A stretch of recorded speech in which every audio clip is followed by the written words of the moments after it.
Ụtụtụ ọmanụ ụmụ ọdịnala Igbo, aka m bụkwa onye nke gị Ogbuefi EZE-ANA Ugochi tubelu oraifite. Abụ m onye isi nchụaja na Ugochi tubelu ọdịnala temple, bụrụkwazi onye nchụaja na ọdịnala restoration prayer ministry, bụrụ onye mgbasa ozi ọdịnala Igbo. My mission is to help people live better life.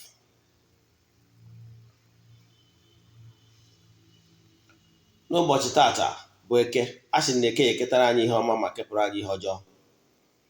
Anyị ga-ejere obodo, anyị ga-agara obodo. Onye chụbara anyị ga-ada, onye mejọrọ anyị na-achụ, onye anyị ga-adakwazi. A sị na anyị ga-eje oru jee Igbo, maka na mmapụ adịghị egbu awọ. A sị na anyị ga na-aga n'iru n'iru, maka na ọ n'iru ka oke enwe na-ama. A sị m onye echecha ihe ọjọọ ya eme anyị ya ma onwe ya. A sị m onye isi anyị na-achụ awa aja ya were nke chụọ. Onye siri fụrụ anyị lụta nwa ya nwụrụ anwụ, a sị m na ọzọ ga-anwụ. Osisi fụrụ anyị na-atụ ufere, a sị na ufere anyị amapụta eso ọrụ na ọya bịa n'ukwu.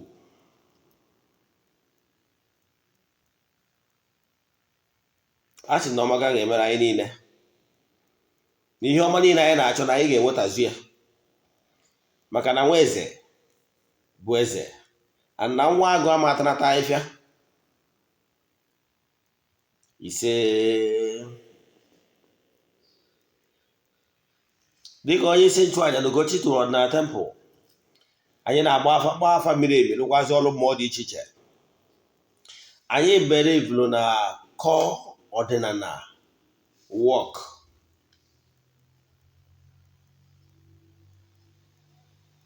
Ọlụ anyị bụ dịka onye nchụaja bụ ịchụ aja n'isi ndị enyi anyị, ndị ikwu anyị na ndị ibe anyị, na ndị ihe anyị na-eme na-amasị, na ndị anyị na-alụ ọrụ mmụọ dị iche iche. Watch their back, chụba aja, mebe alignment, setụrụba ụmụ mmụọ dị iche iche. Maka ana m agwa nke bụ eziokwu, wepụkwa aka na ịgwọ ajọ ọgwụ maka ego, maka ndụ gị na ihe gbasara gị. Ihe ị nidiri ịbụ ezigbo onye ọdịnala abụrụ ka ịgwọ ọgwụ ego. Ndị nna nna anyị ha bụ ndị tọrọ ntọala ọdịnala, atọrọ ntọala ọdịnala ka ọ bụrụ maka ego bụ ihe dịghị mkpa. Because nke bụ eziokwu na ọ bụrụ maka ego a ka iji bịa n'ụwa. Sorry, there is a mission why you are here, and once you are on the right track, once you are fulfilling your earthly mission, believe in me, what you will eat, akụ karịrị mkpa, akụ ị ga-eji wee bụ mkpa, ama akọnata gị. Ka mmadụ ga-atụ n'akwụkwọ ndị ụka ọbịa, a sị na ọ bụgoro nnụnụ nụrụ nke igwe na ha enwere obi ma ọ bụ ọba, mana chi nke igwe na-azụ ha nri. Isiokwu anyị n'ụbọchị taa bụ ihe niile ị kwesịrị ịma gbasara ndị mmiri.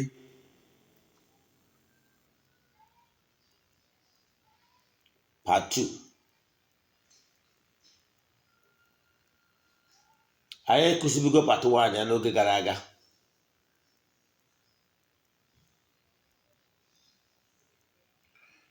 N'ụbọchị taa, bifo nga n'iru, echefukwara na aja anyị na-achụ kwa ọnwa nke ọnwa April ka na-aga n'iru. N'ụlọ ụbọchị 19 ka anyị ga-achịkọta ya n'isi njedebe. Anyị ga-egbukwazi ebulu, chụọ aja mbuni elu, aja ịpụta ihe na aja ịdị ude n'isi ndị niile sonye na ya bụ aja, mee sadaka su elu.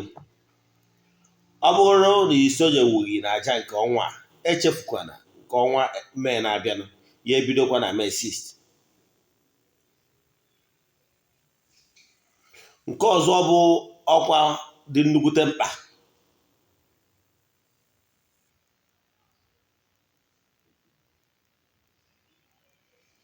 O nwere mmemme anyị ga-eme na Ugochi tubelu na temple. Ya bụ mmemme ga-abụ is a festival. Ya bụ festival bụ mmọnwụ festival.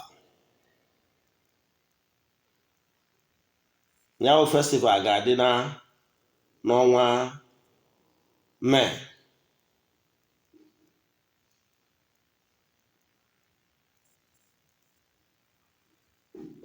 Ya bụ festival bụ festival of restoration of lost glory. Nyawa bụ theme of that festival of lost glory. A na-eme n'Ugochi tubelu na temple. Echi niile Chukwu soro kwuo mma agwazi unu date a ga-eme ya na Mee. Ọ ga-abụ on a Sunday.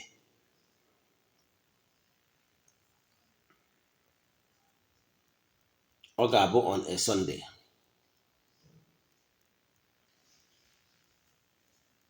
O nwere ike ịbịa na last Sunday of May, mana mma confirm echi agwazie ngị the actual date a ga-eme ya bụ mmemme.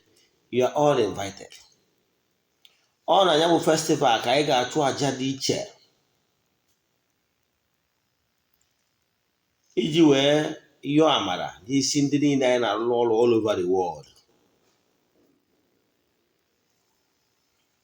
So ọ bụrụ na o nwere special request ị nwere, then you can use this time of this festival of restoration of lost glory.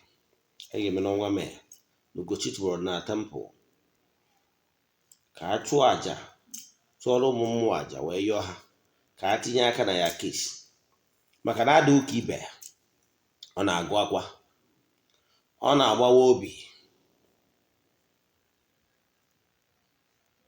Onye amara ebe mmiri si bido maọbụ ya ama ebe ọ na-akwụsị.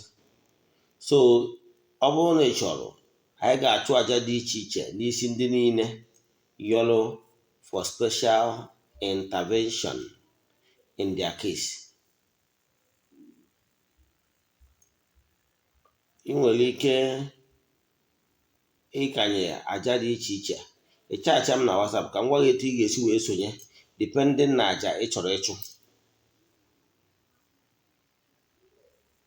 Weda ma aja ebu maọbụ aja efi maọbụ ihe ọbụla ha ga-eme. Ụbọchị a ga-abụ nnukwu mmemme na temple. Ndị mmadụ ga-abịakwa rie, ṅụọ, mee saraka dị iche iche.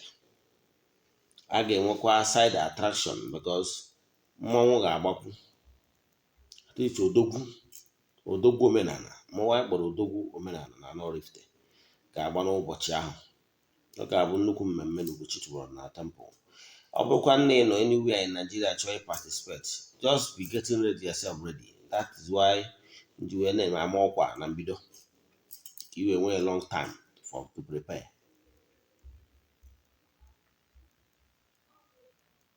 Ọ na ya bụ festival anyị ga-ebupụta oke ọfọ wee kwubie okwu n'isi ndị mmadụ.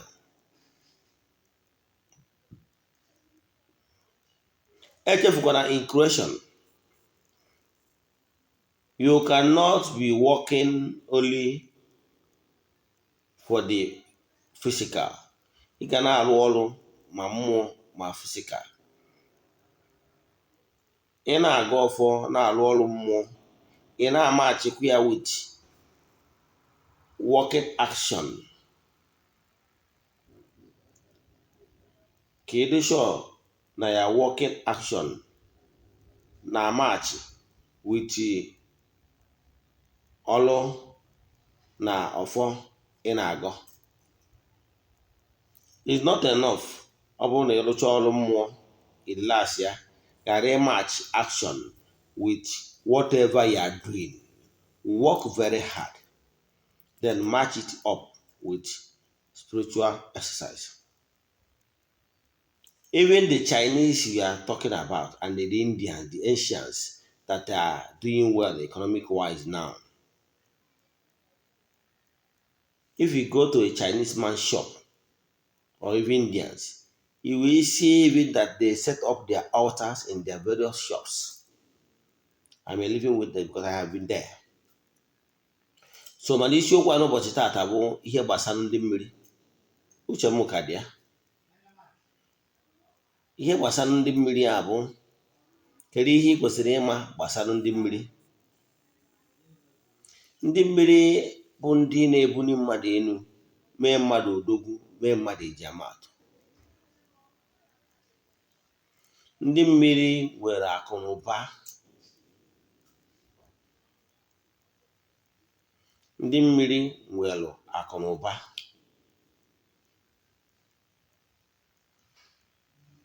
Don't be looking at ndị mmiri with the mindset of the church people. Church people tells a lot of lies against the Marines. Ọ na-akpatara ọtụtụ ndị mmadụ ndị bụ Mariners ha bịa uche ha bụ ka ha setụrụ ndị mmiri ka ha jebere onwe ha ka ndị mmiri ghara ịda agha ha ahụ. Onye abụ ihe ụfọdụ ndị mmadụ na-ebu ịjụọ ya ọsị ọkwa asịsị m na ọrụ mmiri ka ha setụrụ ndị mmiri na m achụkwapụgo ha na m esetụrụgo ha. Ọ bụrụ eziokwu, that is not the mindset. You can't treat them with this. You can't treat them with such attitude. This are your people, your element. Ha bụ ndị yi ụwa gị, ha bụ ndị ọgbanje gị. They are part and parcel of you. Understand? So your link with them started from the spiritual, not even the physical. So ihe niile ị ga-abụ na nkwado niile ị na-edere ka ị wee dị massively successful in this gross material world. So na arrangement and the agreement gị na ha nwere even mgbe ị nọ n'ụwa mmụọ. So ọ bụrụ na ị chọrọ ịdị massively successful, you must recognize them. You must be at peace with your doge. Ọ bụrụ ha ka a na-agbakasịrị ahụ. Oh, bear that in mind. Show them love. Show them that you know that they are part of you. Show them that you appreciate being linked with them. O nwere attitude ị achọ ka inye ha na ụdị ọkwasị m satụrụ na mọnụ jewere n'onwe ụnụ.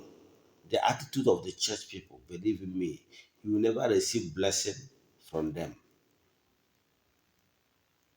Maka na ndị a bụ ndị gị na ha kpara akpa alahụ n'ute before ị bịawa in this world. So you still need their assistance for you to be successful. Don't treat ndị mmiri anyhow. Let me cite an example. Even Jesus ndị ụka ọbịa, when he was approached by tax collectors, ha sịrị ya, Master, na ịdị akwụ tax and ndị na-eso ụzọ ga adị akwụ. Kere ihe o mere? O wee sị Pita, jeenụ na mmiri, azụ izizi ọhụrụ unu ga-apụta, epeni ọnụ, unu ga-afụ ego, unu wee bịa kwụ ụgwọ mee ihe kwesịrị imeri n'efu. Ndị mmiri nwere ego. Mmiri bụ ndụ. Ndị mmiri is one of the powerful elements. A na-achụ aja dị iche iche n'ihu mmiri. A na-ewejekwu ego. Ha nwere akụ na ụba. Obiọma ha enwere ube. Let me give you my system. Ọ bụrụ na ị ga-eso m ọfụma, Ghara ị na-eme ụkwụ gị dị n'ebe a, ụkwụ gị dị n'ebe a. Believe me, you will never regret. Because my system is natural systems that works. Mana ihe na-eme ọtụtụ ndị mmadụ chọrọ bute chọrọ ebe a na-agwọrọ ha ọgwụ. Chefuzie na ejiri ọgwụ na ọgwụgwụrụ na ọgwụ sike ike achọ imebienụ nọ na mmiri ka a ebube. Lofuzie na-eji mmiri emerụ ọgwụ ụfọdụ. Lofuzie na mmiri dị omimi. Lofuzie na mmiri onye mmiri adị agwọ ọgwụ. Iburu ezigbo onye mmiri kwadosiri ike, mmadụ onye na-agwọrọ ọgwụ na-egbu oge.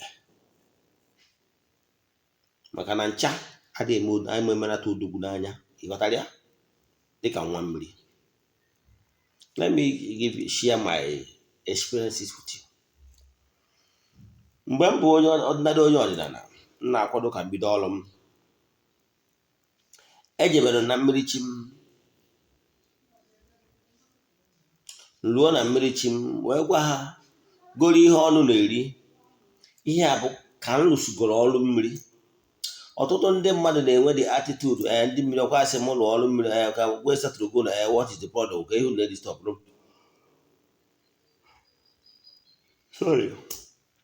Etu a nọ, nwaanyị mmiri m is very much allowed to visit me. I call her Oyom. You got that, yeah?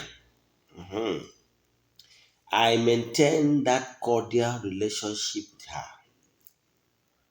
The only difference is nwaanyị mmiri m Oyom hapụrụ m ka nnụọ di nnụọ nwaanyị n'elu ụwa ka mmụọ ụwa m. Biko aghasazị na m ihe ma biko kwudoro m. That is the choice of words onye na-arụrụ ezigbo ọrụ mmiri ga-eyuzu. Mana biko kwudoro m ka nde ude ka m pụta ihe. Gwachata m oke mmiri na-efuru efu, yozie ihe niile dịghị mkpa. Let me paint a picture before nkọziere gị etu nsi wee mee. Gịnị bụ ọrụ mmiri? Ọrụ mmiri ihe o kwesịrị ịbụ ka m paint a picture ịghọta ya. Ọrụ mmiri o kwesịrị ịbụ na ọ dị ka nwoke na nwaanyị dị na mma na-ayị ọyị. Mana for any reason best known to them, ọ bụrụ na ha ama anụkọ, eleghị anya na nke nwaanyị maọbụ na nke nwoke chọziri ka o nwere onwe maka na onye nke ọda adịbụ already. O wee sị ya bro, biko ka anyị setụrụ amicably nke nwaanyị anụ ọjị. Na ka nwoke setụrụ amicably. Ụbọchị a na-agba nkwụ, ịmana ụbọchị ụfọdụ a na-agba nkwụ nwaanyị na efụma enyi ya nwoke ije na-esetụrụ ọfụma na-eso abịa. Ịmara yes, go guy man na-agba nkwụ nwaanyị. Ịmara na ụfọdụ ndị a na-agba nwunye gị ego ụbọchị gị na ya na-agba nkwụ ya ọfụma enyi nwoke. Idea ọ na-eme life. So esetụrụ ụbọchị ahụ agbacha nkwụ. O nwere ike ụbọchị ya amụcha nwa mekọnetara gị nwa. Enwe cordial relationship, mana nke ọzọzi ụnụ adị abara osisi na nke ọzọ. Ghọtara ya? Mana relationship remain cordial. O nwere ike gị na enyi nwoke ihe eji mana gị na-esetụrụ ọfụma, nwere ike ịpụta one day fụ ka gị na ya ma onye na ndị mmadụ na-enwe problem. Ọ ga-akwụsị moti ya si kere ihe ọ bụrụ dị kesi n'isi. Mana ijezi na ma honeypot ama ejezi na nke ahụ. Mana ụnụ ka nwere self respect between maintain the friendship. Etu a ka gị na ndị mmiri kwesịrị ịdị. Onye mmiri ewekwa ibu mmiri etu esi arụ ọrụ mmiri. Ana m arụ ọrụ mmiri nrụcha ya ọma pụtazi n'afọ arụcha ya final. You know why? Na ọrụ mmiri bụ n'ala Igbo, ọrụ ọbụla arụcha arụ nye ihe chi ọkpa anọ amarụ ya mgbuo na. So etu si emewo na mba eji ewu mmenye ndị mmiri for the inner carcass. Ndị mmiri onye a na-arụ ọrụ a nyecha ha ewu.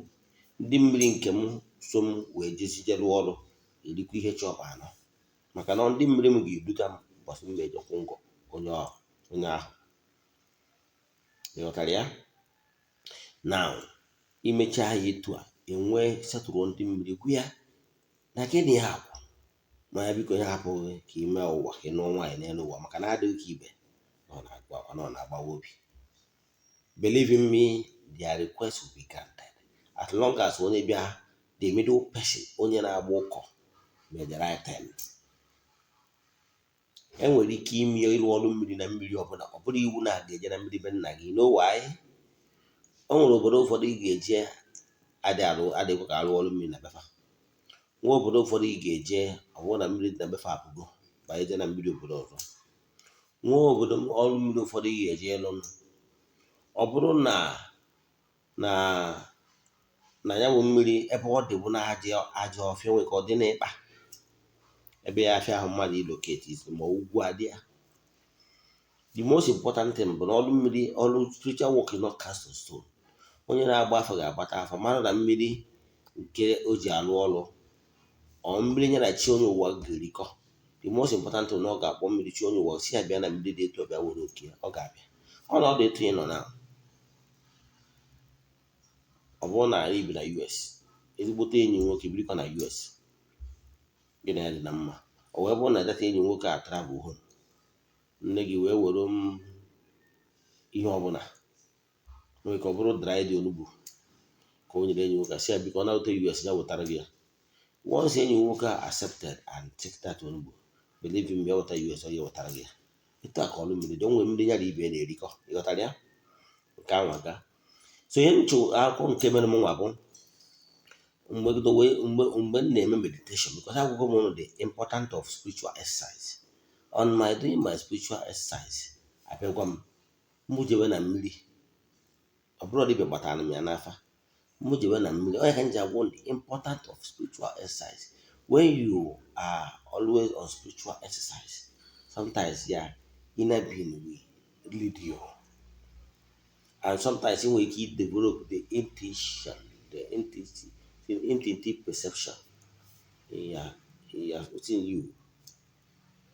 So wee gwa m jebe na mmiri ndị m chọrọ ihe ọnụ na-eri, mmeje 4 good consecutive nkwọ. So ihe m na-eme ewu mbịa mwelu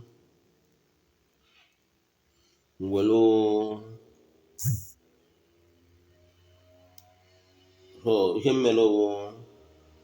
mmele bụ were ihe niile tinye n'obi m, na-eme ụbọchị nkwa a na-eje ekụkọ m ihe ọnụ na-eri just less than 1,000 naira n'efere white. Ndụ ebe ewere m joy soap, enwego m akwa white nna ama na nchi ije mmiri je chọkwa mmiri mbata bụ mgbasa akwa white ya. Ihe mere owu every nkwọ njebe ruo na mmiri nsị ndị mmiri ndị otu mgbe a na-agwa gị ha arụsịghị m ọrụ mmiri emebere ndị bịa jesi ndị mmiri nke m, mana nna akwadozi ime bịa wee na-agwa ha na m chọrọ ka nde ude ka m pụta ihe sinye m too much money, na m chọrọ nrụwa ọrụ a ka m pụta ihe ka esi n'aka m zụọ ọtụtụ ndị mmadụ ndụ. Jọcha ihe niile dị mkpa wee were ihe ahụ ọnụ na-eri ngụtachara tọnyere ha wee saa ahụ sa na nna asapụ ụchụ mmadụ ha kụba m dịka oke osisi, sacha ya wee sị ha na nkwọ ọzọkwa next 4 days na mma abịakwa werukwa that next Sunday market ha ngorokwa ihe ọnụ na-eri kwa nyekwa ha sakwa ahụ gwakwa ha na mma abịakwa na third nkwọ ngokọrọkwa ihe ọnụ na-eri just something less than 1,000 jikwanye ha. Ghọtara ya? Mmejakwa nke a wee chighata the fourth nkwọkọrọkwa ihe ọnụ na-eri because I was born on nkwọ day. So werekwa ihe ọnụ na-eri on that nkwọ day nyekwa ha 4 consecutive wee yọọ ha kụba m dịka oke osisi ọchị from bido ọrụ. That's one of the secrets of my success ọrụ a ndị mmiri. I don't joke with them. O nwere ihe ọzọ ndị dibịa ụfọdụ na-eme, ndị akpọrọ gị onye akpọrọ ọrụ, o nwere okwu a na-adala ma ọ bụrụ na ị ga-ekwe. Stop being greedy. Mụnwa Ogbuefi EZE-ANA Ugochi tubelu, o nwere ụbọchị m na-arụrụ ndị mmiri ọrụ mmadụ 4 ka mma arụrụ ọrụ mmiri in one day. And etu si arụ ọrụ mmiri nke mbụ na ofu ewu na ofu ebulu dị involve n'ọrụ mmiri. Onye anwa a na-eji arụrụ ọrụ enye ndị mmiri ofu ewu na mmiri, maka na ọ sara aka ka anyị na-emelụ all the living beings. Ndị bi na mmiri anyị na-emere ha sara aka, both the fishes, the living beings in the water elements. Ha enwere obi ma ọba, mana Chukwu nke igwe na-azụ ha nri site n'ihe anyị bụ mmadụ na-eweta wee bịa na-achụ aja. O doro gị anya, achụtara ụmụ mmiri aja, agbagotazie n'elu ala bịa chụọrụ mmadụ aja. Ndị mmiri richa ha sị ha gazie, elements na water sị na ha gazie, ndị nwe mmadụ asịkwa ha gazie. Ịghọtara ya? Ndị nwere ewu anya ha mmegbu ya egbu. Ụfọdụ ndị mmadụ na-eji ebe a gbuso ọbara na mmiri, ha bụtazi na mmiri ha eburu ewu a jerie ha. Who is fooling who? Ewu ahụ ji gbada mmiri owu solely for ndị mmiri onye anwa nna akwụrụ ngọ. While ndị mmiri nke m nwa so wee je before nje mma agwa ha eme escort njecha lụcha ọrụ mmiri mgbakọtazi egbuonu ha nwebu ka ndị mmiri m na-edu ude ka m nwa na-edu ude. Mana ihe na-emesi ọ bụrụ na m lụrụ mmadụ ịnọ ọrụ mmiri, ihe ọ pụtara na for good for evil. So nyecha ha ewu ahụ n'isi onye ọbụla n'ime mmadụ na-alụ ọrụ, mgbakọtazie na temple egbuo m n'isi onye ofu onye n'ihe ọ na n'ime ha. Mana eme ihe ụfọdụ ndị dibịa na-eme. Ụfọdụ ndị dibịa onwe onye ochie ya ji maka ya na-ada, ha lụcha ọrụ mmiri ụbọchị ahụ, ha bezie ụbọchị ahụ egbuo ndị mmiri niile ofu ebu, tinye ego ebu na ịtọ ndị ọzọ n'akpa. Who ịmụ na ekene so n'ifo na ekene ha ekene ya inye ndị mmiri ụfụ aka afụ onye ha ihe, ha afụ aka afọ gọzie gị. Ịmụ na ha kpọtara ndị niile ya rụrụ ọrụ, and ha ama na mmadụ ịnọ ka akpọtara arụrụ ọrụ mmiri, ka ihe kpataziri ihe eji wee nye ha si ofu ebunu rie ego ebunu nke ịtọ. Ịchọrọ ihe eji ebe ọgaranya. Ndị niile a na-eme ihe ndị a ọnụ ka mbara ọgaranya. The more a na-enye m ka ihe ọbụla bụ agreement mụ na ha ka m na-emezu. Mmadụ ịnọ anwa mgbe m rụrụ ọrụ mmiri m enyekwa ha ebunu ịnọ anwa, and more na-enye ha mmụọ ha na-enye m. So stop being stingy, stop ịgba mmụọ anya. So ị na-efiruzi na ha karịrị na eburu for the too much for them. Ịdị ọkwa ihe na-ekwu n'ọgụ ọgwụ onye ma etinye ego n'akpa ka itichazi ego a na bidi ego amepụta gị. Itinye ego a n'akpa maka na onye riri ama eburu ji uju ego ụgwọ. Itinye ego a na-akpọtụ mgbe ha ebutere gị mkpa ihe erikwa ego ahụ, ihe eji ego amepụta ihe. Ngwụta ka esi enye mmụọ ihe gbara agba. Mmụọ m na ha sịrị anụ afọ aka afọ nye mmụọ ihe mee sara aka mee anụ ndị mmadụ bịa rie na be m na Ugochi tụọ na temple. O nwere everyday ọbụla ị bịara ebe ahụ emechara ihe aja ka onye ọbụla bịara gara ịṅụ biya ṅụọ malt ma ọ ṅụọ mmanya ọnọ na ịghọtara ya ọsara aka maka ịnidiri obi aṅụrị ndị mmadụ ka ọrụ wee na-aga. Ịghọtara ya?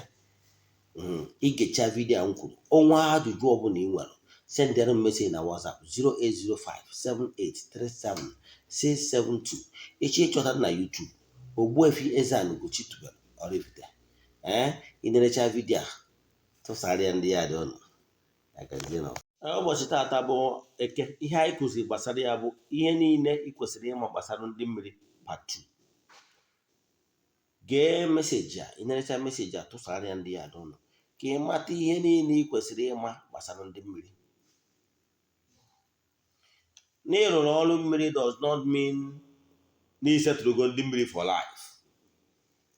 Ndị mmiri nọ ka na-enyere permit. Example, ị ma na nwaanyị jere ije di uboroyi ka eboruru wee nye ndị be di ya. Ọkwa ị nwere idea na ada ego nwaanyị ego. Ọkwa ị nwere idea? Yes. Achọrọ m ka m were eme adịghị atụ. Nwaanyị iji arụ na be nna ya uboroyi ka eboruru ya, o ruo na be di gị be nna gị be gị nọ ọmụọrụ ụzọ mụọrụ gị okoro. Mana ihe ị ga-eji mara oboroyi nke enyere gị ya bụ ụbọchị nwaanyị a ga-anwụ ndị nwe ozu bụ ndị be nke nwaanyị. Mgbe gburugburu n'ala Igbo, nwaanyị bịara ije dị nwụọ eje ndị ebe nna ya. Ọ mgbe ụka bịara ka a bịazi na-ekwu na di na nwunye bụ ofu ahụ dị afọ na-aga enije na be di ya. However, for the fact na nwaanyị bịara ije di ga-eri incarnate back na agbụrụ amụrụ ya, ka a ghara inwe ihe ọbụla ga-egbochi ya iri incarnate kwa be nna ya na lineage ya. ọnya ka eji eme ihe a na-akpọ ise na ga ngịga. Ise na ga ngịga bụ na like iwenaga the spirit of the woman back to her root. Ọnya batara nwaanyị nwụọ, anyị ebudo eje laa ya inset na be nna ya, akpọta ya be nna ya, eburuzie ahụ ya nye nne ya na be di ya.